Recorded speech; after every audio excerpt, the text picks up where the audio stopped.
Hello everyone, welcome back to my channel. तर आजचा vlog खूप स्पेशल असणार आहे कारण आज आम्ही मामाच्या गाडीची डिलिव्हरी घ्यायला जातो आहे फायनली. तर बघूयात आजचा व्लॉग कसा होतो आणि गाडी पण तुम्हाला तिकडेच दाखवते. आणि आता इथे चालू आहे गाडीची पूजा झाल्यानंतर लगेच आम्ही सगळ्यांनी गाडीसोबत फोटो काढायला स्टार्ट केले. खूप फोटो काढलेत मस्त मस्त. आणि आता फायनली वो घडी आ गई आहे. जेव्हा मामाला कीज भेटत होते काय भारी वाटत होतं यार. आणि आता फायनली आमची गाडी जाते आमच्या घरी. आणि या गाडीचं नाव मी कुठेच मेन्शन करत नाही आहे व्लॉगमध्ये. प्लीज तुम्ही मला कमेंटमध्ये सांगा या गाडीचं नाव काय आहे. गाडी शोरूमच्या बाहेर आल्यानंतर बाबांनी गाडीसमोर नारळ फोडला आणि टायरच्या खाली लिंबू ठेवले होते कोणाची दृष्ट नको लागायला. हॅलो, तर आता आम्ही आलो जेवायला. मामा पार्टी देतोय गाडीची. इथे कोणाच्या डिशमध्ये अजून काहीच नाही आहे आणि हा पोरगा इथे लस्सी घेऊन जायला लागला. आणि काय चाललंय दोघांचं काय माहिती.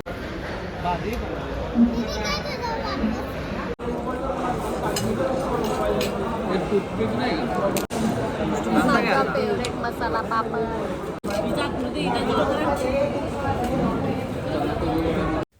आई आमच्यासोबत आली नव्हती गाडी घ्यायला. मग आईने घरी आल्यावर गाडीची पूजा केली मस्त.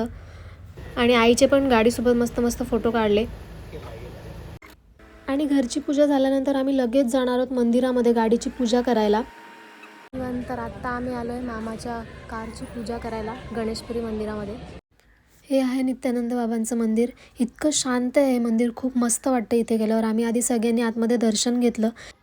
मंदिरातून दर्शन घेऊन आल्यानंतर आम्ही लगेच गाडीची पूजा स्टार्ट केली. ॲक्च्युली ज्या दिवशी आम्ही गाडी घेतली त्या दिवशी दत्त जयंती होती आणि त्याच दिवशी मंदिरातून पालखी निघते. आणि संध्याकाळी फक्त 5-10 मिनटंच राहिले होते पालखी निघायला. त्याच्यामुळे आम्हाला गाडीची पटापट पूजा करावी लागली.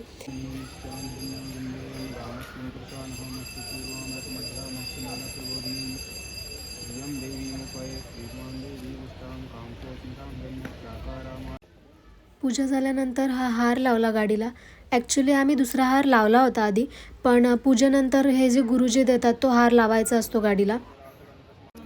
मग सगळ्यात शेवटी पूजा पूर्ण झाल्यानंतर गाडीला नारळ वगैरे फोडला आणि आम्ही सगळे निघालो घरी. तर आजचा व्लॉग तुम्हाला कसा वाटला ते प्लीज मला कमेंटमध्ये सांगा. आणि कारचं नावसुद्धा कमेंट करायला विसरू नका. Like, share and subscribe to my channel. Bye.